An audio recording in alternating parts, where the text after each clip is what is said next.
Welcome back. This is Toilet Talk Episode 2, Part 2 for UFC 264, Poirier versus McGregor 3. I will be covering the main card. My last video covered the early prelims and the prelims. I'm so pumped for this. This is probably the best card of the year so far. My favorite card ever was UFC 261, so I don't know if it could top that, but this one, it has the potential to. Now, to start off the main card, it is Sean O'Malley versus Chris Montinho. Sean O'Malley was supposed to fight Louis Smolka. I don't know what happened. Oh, Smolka got hurt. I don't know how they got Chris Montinho out of everybody. Ricky Simone threw his name in the hat. Brian Kelleher volunteered. There was a couple other guys that wanted it, but they ended up going with a guy who's this is his first fight in the UFC. He's 9-4. He's like won his last two. He's a huge underdog. O'Malley's like minus 835, and he should be. O'Malley should win this fight. This is just a gimme. But I've watched a little bit on Chris Montinho, and he looks like a scrappy little guy. But I mean, O'Malley's fought Eddie Wineland. O'Malley's fought like top level guys. Who was the last? Oh, Thomas Almeida. That's huge. Kind of lost to Cheeto Vera, but 13th. You know, Sean O'Malley's doing whatever he wants. Sean O'Malley should win this fight. Sean O'Malley should win by KO. Yeah, this is a gimme for him. I don't know what they were doing, but Sean O'Malley by second round KO. Now the next fight is Irina Aldana and Yana Kanesiaka in women's 135 bout, and I have Yana Kanesiaka winning. I like her a lot. She's just scrappy. Irina is 12-6. She's ranked higher than Yana is, but Irina Aldana missed weight. She missed it by 3.5 pounds. So that's a tough weight cut, a sign of a tough weight cut. And her last fight was a tough loss to Holly Holm in a headlining fight night. She's beaten Caitlin Vera and Vanessa Mello, both pretty nice names. But I do have Yana. Yana's coming off a win, a tough win too. Yeah, she just beat Caitlin Vera. Before that, she beat Julia Storilenko. And she lost to Aspen Ladd after, but then before that fight, she also beat Marion Renault, who's a tough fight. I have Yana, and she's a slight underdog. I think that's a great bet. Yeah, I have Yana winning by decision.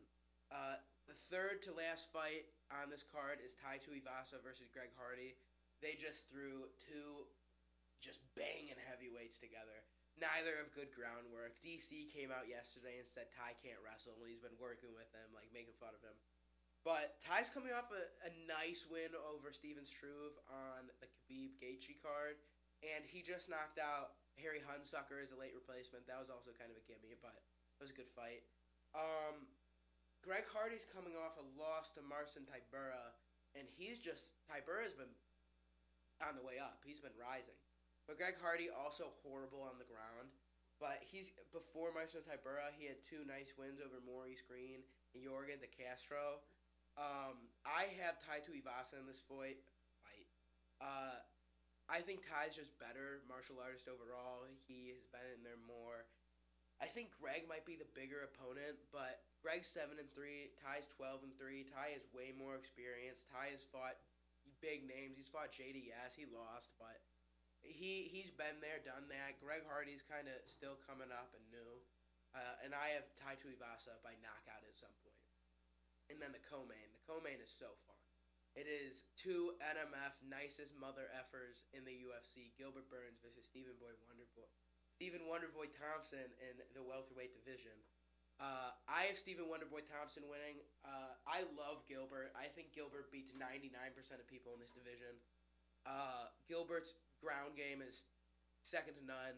He's got bricks for hands, and he bombs. He's got a fire hydrant for a head. But he's coming off a tough knockout from Kamaru Usman, and Wonderboy is just so technical. And he's coming off a nice win of Jeff Neal.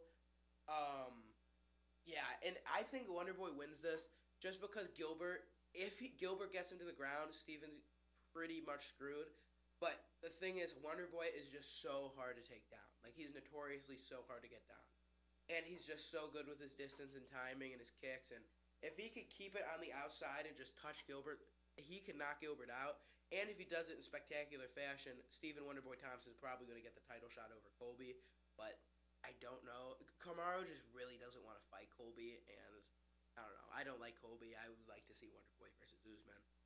But man, Gilbert could land a mean shot though and just knock him out. Like this one's a pick 'em. Like I have Wonderboy. 50% of people will have Burns. It's back and forth, but I think Wonderboy takes this one probably by third round TKO. I don't know, probably decision. But I have Wonderboy winning. But the main event, Poirier versus McGregor. Man, I want Poirier to win. I have money on Poirier. McGregor's looking motivated this week. McGregor looks hungry. He looks fiery. He wants it. But Poirier's also just been taking the trash talk. He had a mean comeback at the press conference. Someone asked McGregor a question about why his attitude changed so much from being the friendly guy with Dustin in the last fight to being this angry little Irish dude. And Dustin took off the question and said he got knocked the fuck out.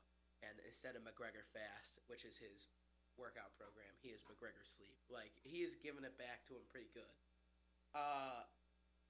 I think Dustin might have his number. I want Dustin to win. I think Dustin will win by third round KO. But I think Dustin's going to have to utilize his wrestling and ground game. He shot and took him down really early in the last fight, but we don't know if McGregor is prepared for that. He probably has. McGregor looks hungry. He's an underdog, and that's just a good bet. Either pick is a very good pick. Like, there's no way of telling what's going to happen. But I have Poirier by KO. Hopefully it goes that way. I'm nervous. I'm excited. It'll be a great night. But that sums up my UFC 264 Toilet Talk. Thank you for watching. Be back next.